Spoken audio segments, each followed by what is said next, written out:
Prezados alunos, nessa semana nós vamos começar a estudar programação funcional. A questão do nome funcional não tem nada a ver com funções ligadas a procedimentos, e sim com funções matemáticas. E nós vamos usar uma linguagem chamada Scheme, que é um subconjunto de uma linguagem chamada Lisp, como se fosse uma pequena versão do Lisp. E o ambiente que nós vamos usar se chama Cava.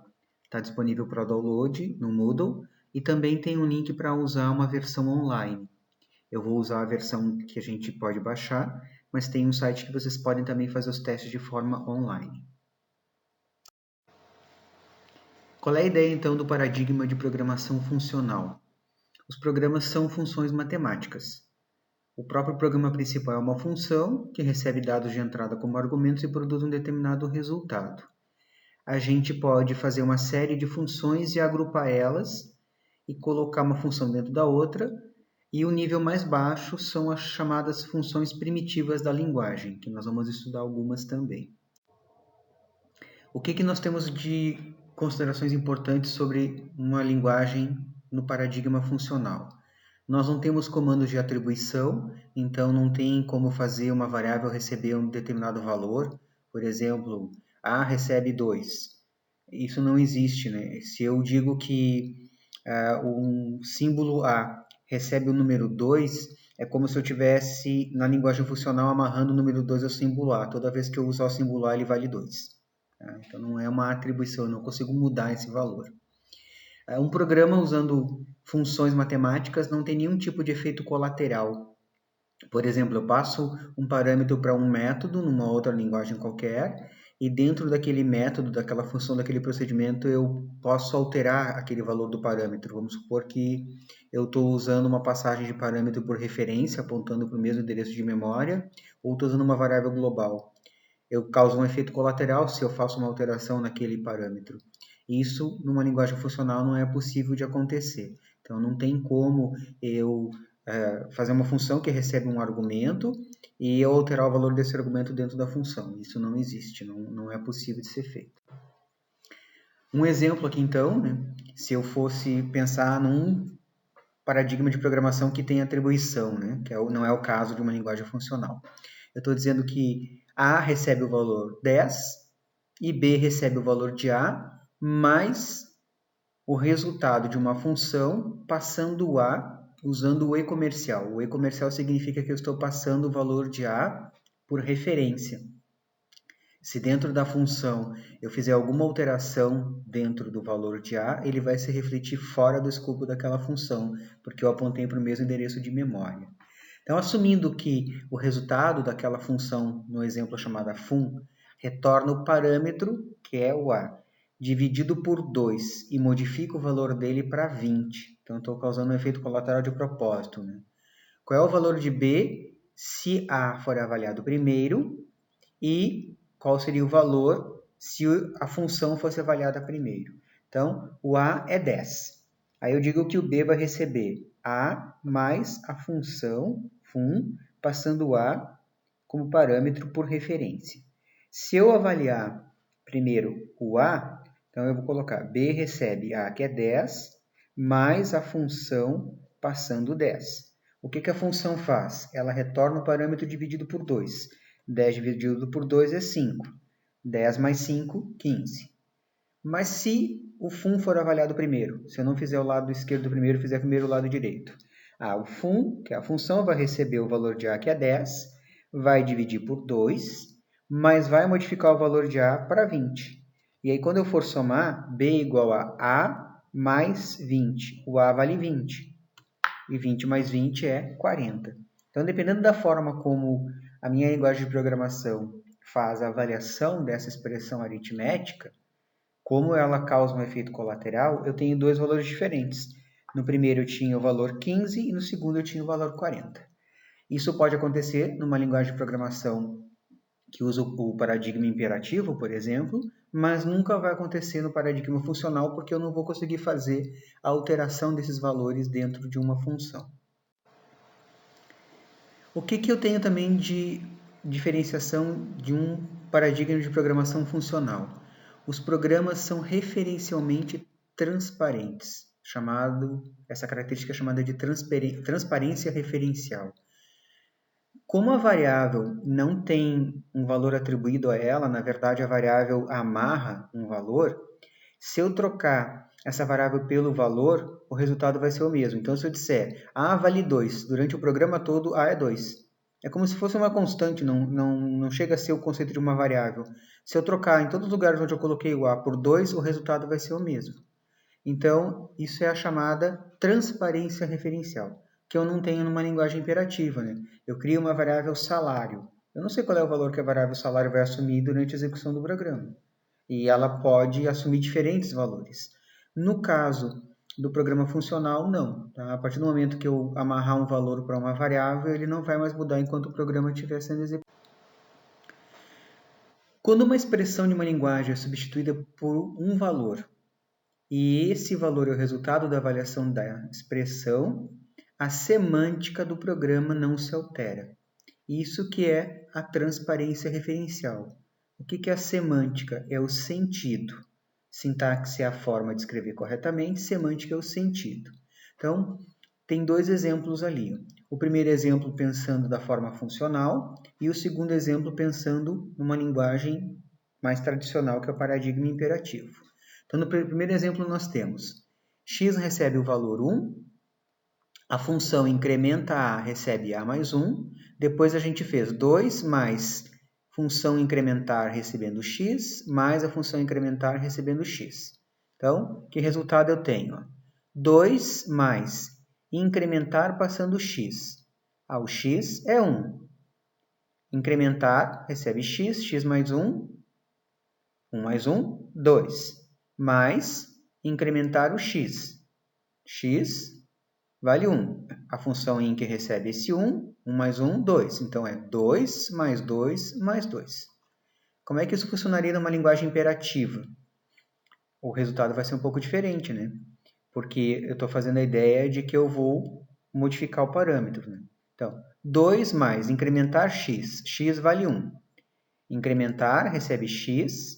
1 mais 1, 2. Agora o meu x tem 2, porque eu estou trabalhando na ideia de que eu estou usando passagem por referência. Quando eu mando fazer o próximo incrementar x, x é 2. 2 vai vir aqui para o A. 2 mais 1, 3.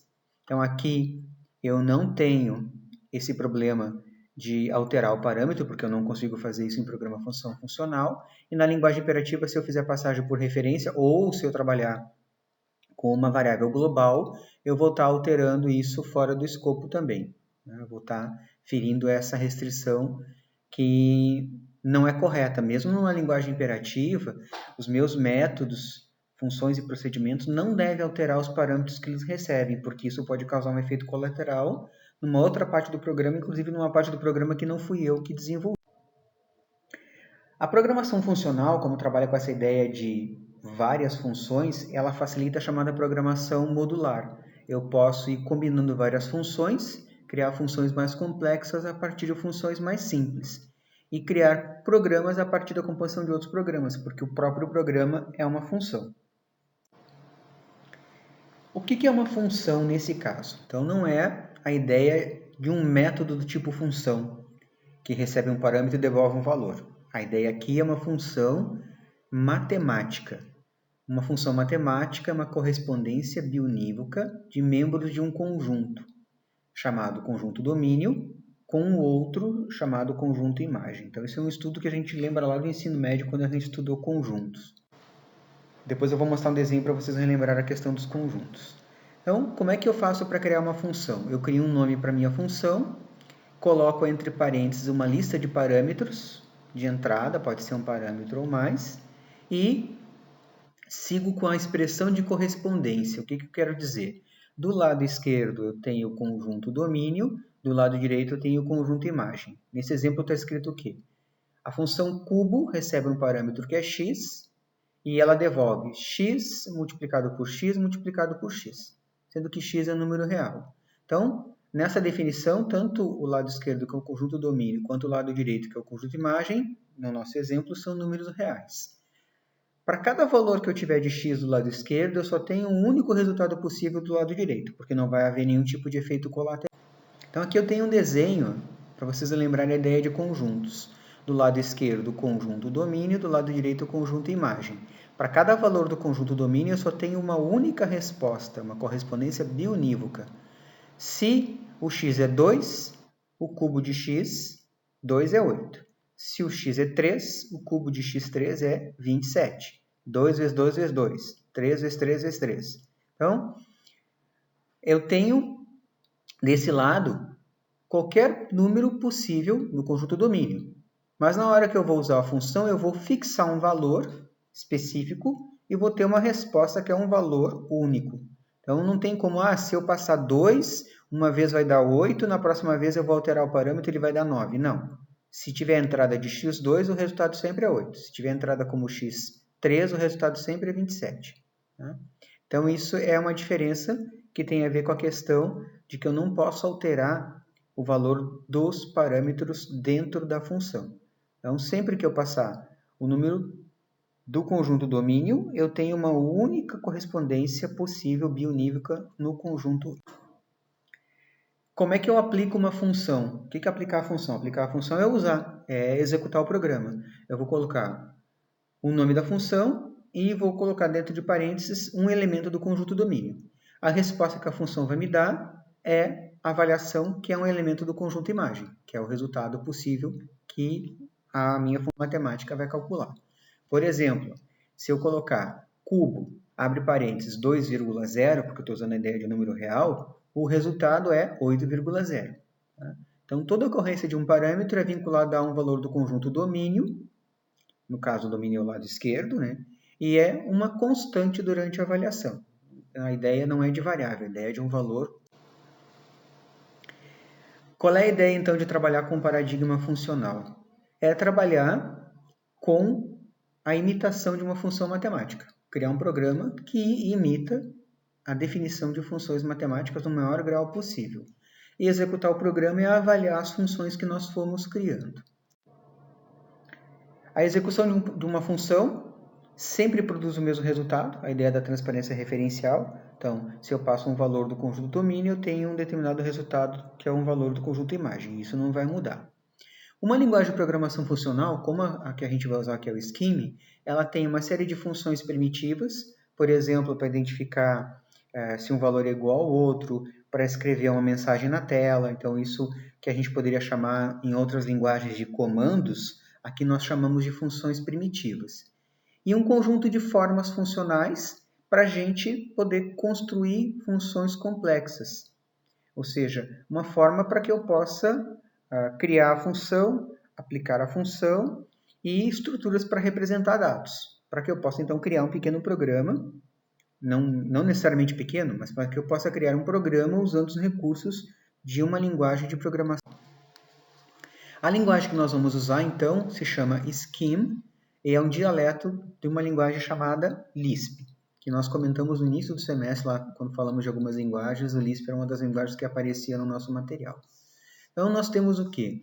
Nós vamos ter uma série de funções primitivas que nós vamos estudar e vamos verificar como é que a gente monta a função, como é que a gente aplica, que é executar, como é que a gente combina funções. Vamos fazendo também alguns exemplos e para fazer os exemplos a gente vai usar um ambiente de programação chamado Kava, K-A-W-A. Funções primitivas. Então, começar com nomes. Os nomes que eu, programador, posso criar. O nome de uma função, o nome de uma variável. Então, o nome, geralmente a gente escreve tudo em minúsculo, né? No caso do Scheme.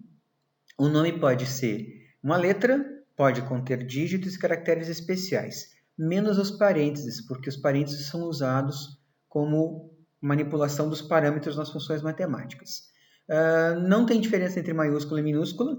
Lembrem que lá no Prolog, que a gente estava estudando até agora, sempre que eu colocava a primeira letra maiúscula, o Prolog entendia que era uma variável. Aqui no Scheme não faz diferença. Eu costumo digitar em minúsculo, mas tanto faz. Se eu colocar maiúsculo ou minúsculo, não vai fazer nenhuma diferença. O que não pode, quando eu crio o nome de uma função ou de uma variável, é começar por um dígito, por um número. Isso não é permitido. O interpretador Scheme é um pouco diferente do Prolog. No Prolog eu podia criar um arquivo, gravar o arquivo e depois chamar na execução. Aqui no caso do interpretador Scheme, eu vou digitar a função e usar. Tá? Não tem como gravar o arquivo. Se vocês quiserem gravar os exercícios, vocês vão ter que copiar e colocar num outro editor, no bloco de notas, no Word, onde vocês quiserem.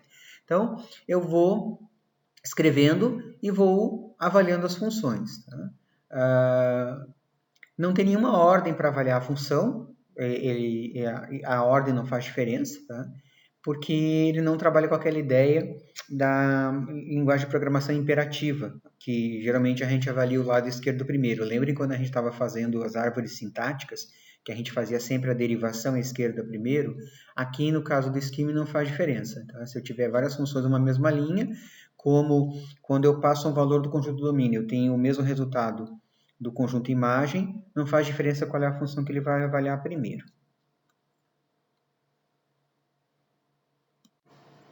Algumas primitivas. Então, somar, subtrair, multiplicar e dividir é uma operação aritmética. Sim, mas por uma linguagem funcional é chamada de uma primitiva. Então, mais, menos, vezes dividido. Por exemplo, se eu digitar o valor 42, isso é um valor literal. O valor literal reproduz ele mesmo, o resultado é 42.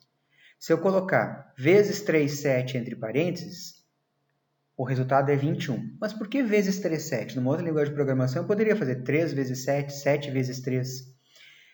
O paradigma funcional trabalha com a notação chamada de notação polonesa. Primeiro eu coloco a operação, depois os valores. Então, vezes 3, 7 é 3 vezes 7.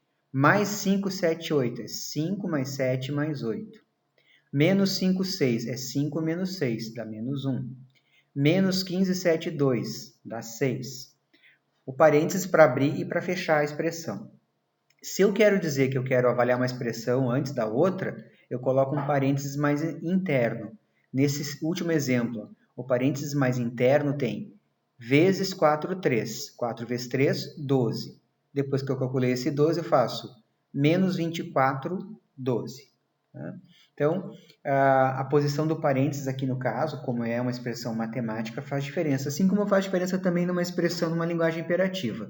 A diferença aqui é que eu faço na notação polonesa. Então, vou relembrar aqui a última. Eu vou calcular primeiro o parênteses mais interno, 4 vezes 3, 12.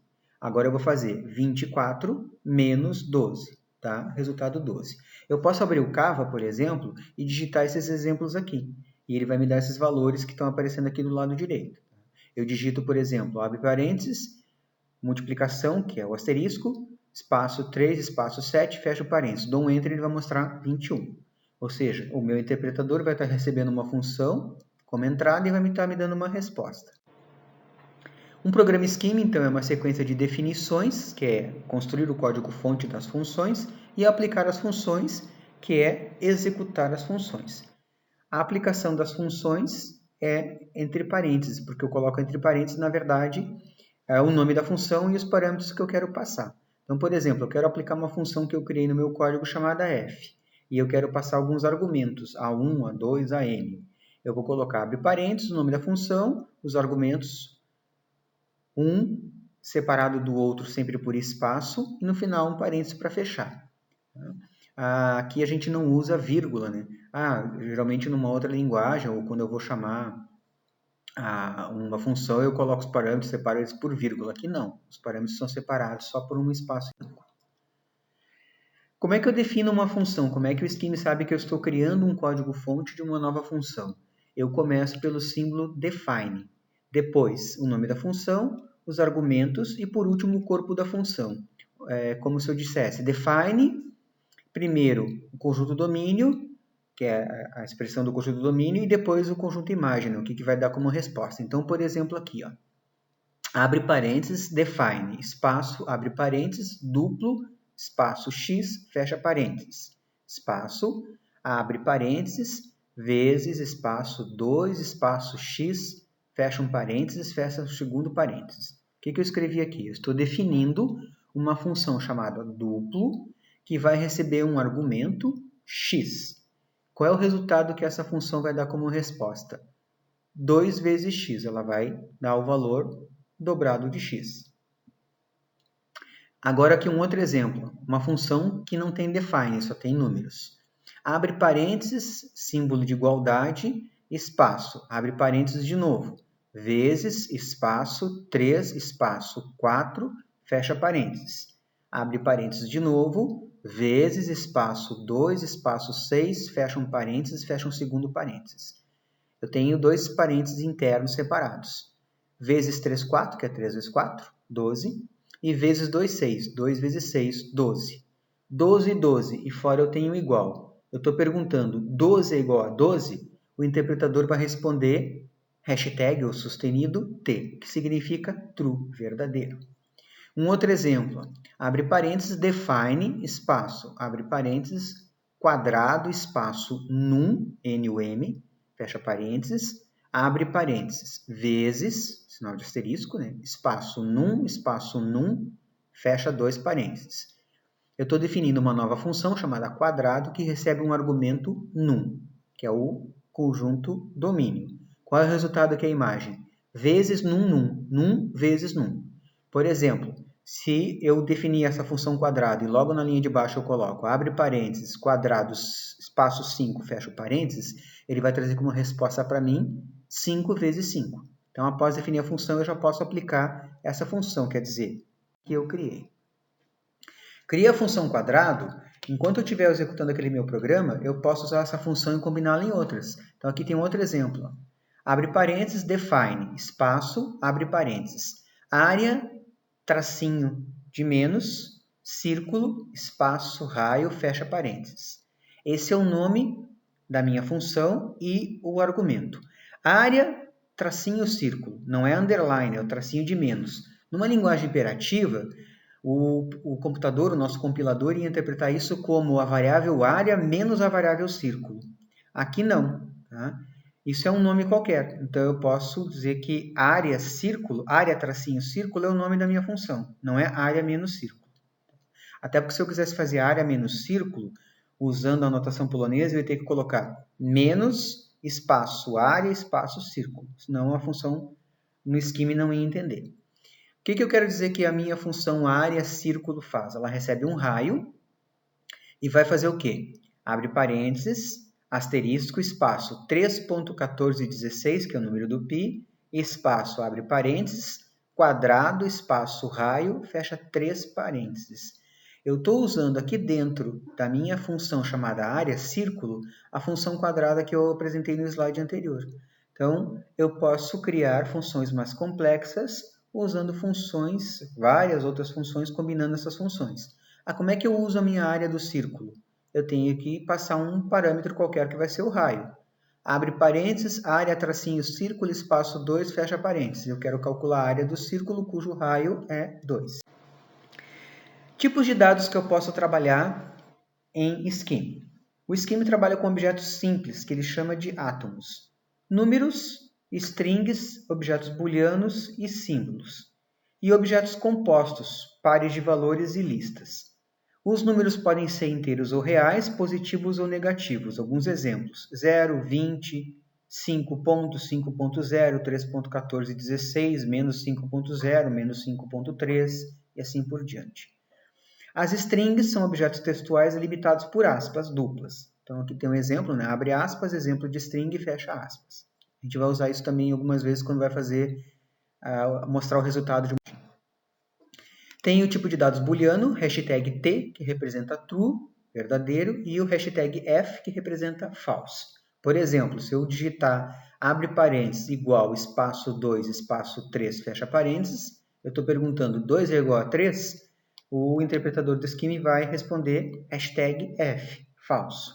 Se eu digitar abre parênteses, sinal de menor, espaço 3, espaço 4, fecha parênteses, eu estou perguntando 3 é menor que 4? Verdadeiro, resulta hashtag T de true. Tem que cuidar, então, além das expressões aritméticas, quando a gente vai usar expressões lógicas, igual, maior, menor, a gente também tem que colocar na notação polonesa, primeiro o operador e depois os. Símbolos são usados para referenciar as nossas construções, né? Então, quando eu uso define, eu vou colocar um símbolo que representa o nome da minha função. Por exemplo, define área do círculo, define quadrado, define soma. Aqui eu fiz um exemplo. Abre parênteses, define B, 20, fecha parênteses. Eu estou dizendo que o símbolo B é o número 20. não é uma variável, é como se fosse uma constante. Posso até dizer que é uma variável b, mas não é ao mesmo sentido de uma variável na linguagem imperativa. Outro exemplo, define duplica x é o resultado de mais xx. Tá? Lembrem de cuidar dos parênteses, né? Abre parênteses, define, espaço, abre parênteses, duplica, espaço, argumento x, fecha parênteses, abre parênteses novamente, mais espaço, x, fecha parênteses. E faltou ali no meu slide mais um parênteses para fechar o define. O que eu estou fazendo aqui na verdade? Estou criando uma função chamada duplica, e isso para o scheme quer dizer que eu estou amarrando o símbolo duplica ao código mais xx. Enquanto eu estiver executando o programa, sempre que eu colocar a palavra duplica, ele vai entender que eu quero usar mais xx. Então, duplica seria o meu conjunto domínio e o mais xx é o meu conjunto. Algumas funções primitivas que a gente vai usar também dentro dos nossos códigos, né?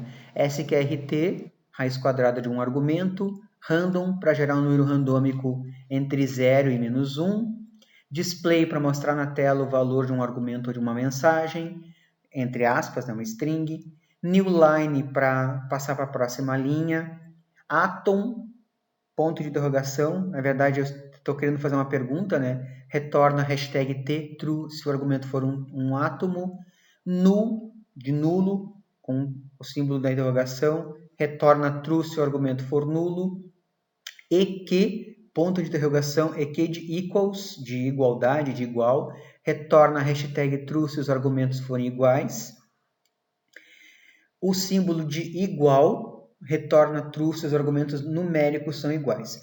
Então, qual é a diferença do eq com ponto de interrogação e do igual? O eq, ponto de interrogação, eu vou usar, por exemplo, quando eu estiver trabalhando com strings, e o igual quando eu estiver trabalhando com números. Eu quero saber se uma coisa...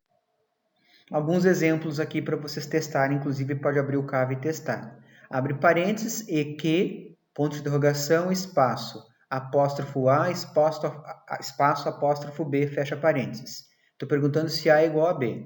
Falso. Vai retornar hashtag F. Abre parênteses, equals, eq, ponto de interrogação, espaço, apóstrofo A, espaço, apóstrofo A, fecha parênteses. True. Abre parênteses, átom, de átomo, ponto de interrogação, espaço 5, fecha parênteses. 5 é um átomo? True. Então, vocês podem fazer esses exemplos e testar na prática. O que tem de diferente do Prolog, por exemplo? Né? O Prolog não tem if. Quando a gente queria fazer uma condição, nós tínhamos que criar uma regra. Né?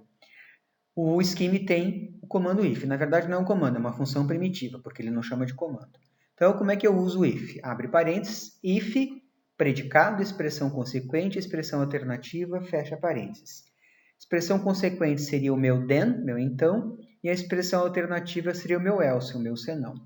Por exemplo, vou criar uma função chamada double. Abre parênteses, define, espaço, abre parênteses, double, espaço, argumento x, fecha parênteses, abre parênteses, multiplicação, espaço x, fecha dois parênteses. Então, se eu chamar double e passar um argumento qualquer, ele vai trazer x vezes x, ele vai fazer o argumento multiplicado por ele mesmo. Aí eu fiz um comando aqui embaixo com if. Abre parênteses, if, espaço, abre parênteses, igual, abre parênteses, mais espaço 3, espaço 6, fecha parênteses. Abre parênteses, double, espaço 3, fecha dois parênteses. Abre parênteses, sqrt, espaço 25, fecha parênteses. Abre parênteses, sqrt, espaço 81, fecham dois parênteses. Como é que eu leio esse comando? Eu estou perguntando se 3 mais 6 é igual ao dobro de 3, então vou trazer como resposta a raiz quadrada de 25. Se não, vou mostrar como resposta a raiz quadrada de 81. 3 mais 6 é 9. O dobro de 3, a função dobro é x vezes x, 3 vezes 3, 9. 6 mais 3, 9 é igual a 9, verdadeiro. Então, vai trazer como resposta a raiz quadrada. No slide anterior, nós tínhamos 5 menor que 4. Agora, nós temos o maior. A gente pode usar o igual, maior, menor, e apareceu o ou, que é o or. Nós também temos o e, que é o and, chamado de uma função primitiva da linguagem. Então, funciona como nas outras linguagens. Verdadeiro ou verdadeiro, dá verdadeiro, verdadeiro ou falso dá falso. Se eu for usar o AND, que é o E, verdadeiro e falso dá falso. Então, vocês têm que lembrar da tabela verdade, ela funciona igual aqui também na linguagem Scheme. Então, um exemplo aqui usando o E, que é o AND. AND igual 1 maior 5, 4. Eu estou perguntando, 1 é igual a 1 e 5 é maior que 4? 1 é igual a 1, verdadeiro. 5 é maior que 4, verdadeiro. Verdadeiro e verdadeiro retorna, então, true. Hashtag true, verdadeiro. And 1, 2, 3. Então, aqui é um exemplo diferente, né? Eu estou perguntando se 1 e 2 e 3. Tá? É uma coisa um pouco diferente do que a gente está acostumado, porque eu não estou perguntando se é igual, né? Então, o que ele retorna se eu escrever? Claro que essa expressão pode não fazer muito sentido, né? Mas se eu digitar lá no Canva a expressão and 1, 2, 3, ele retorna o valor 3. Eu estou perguntando 1 e 2 e 3 retorna o maior valor, que é 3. O ou, então, como a gente já viu no exemplo ali anterior, né? A mesma coisa da tabela verdade, verdadeiro ou verdadeiro, dá verdadeiro, verdadeiro ou falso dá verdadeiro, falso ou verdadeiro dá verdadeiro, falso ou falso dá falso. 1 é igual a 1, verdadeiro. 5 é maior que 4, 4, verdadeiro. Verdadeiro ou verdadeiro retorna true, hashtag true, verdadeiro. Aqui algumas bibliografias que vocês podem ler. E também tem um capítulo sobre programação funcional na apostila da disciplina que está disponível no Moodle, que ainda é uma versão que está em construção. E agora a gente vai começar a fazer alguns exemplos. Eu vou fazer um passo a passo no Canva com alguns exemplos para vocês irem começando a se acostumar a programar no paradigma funcional. O primeiro cuidado que a gente tem que ter é a questão dos parênteses, tá? Como as funções matemáticas todas têm abrir e fechar parênteses, se eu abrir e fechar o parênteses no lugar errado, ou se eu esquecer de fechar algum parênteses, o interpretador não vai executar a função. É como se tivesse um erro de sintaxe, ele vai ignorar aquela função até que eu consiga corrigir aquele texto, aquela função, para colocar ela no formato adequado para aí sim aplicar.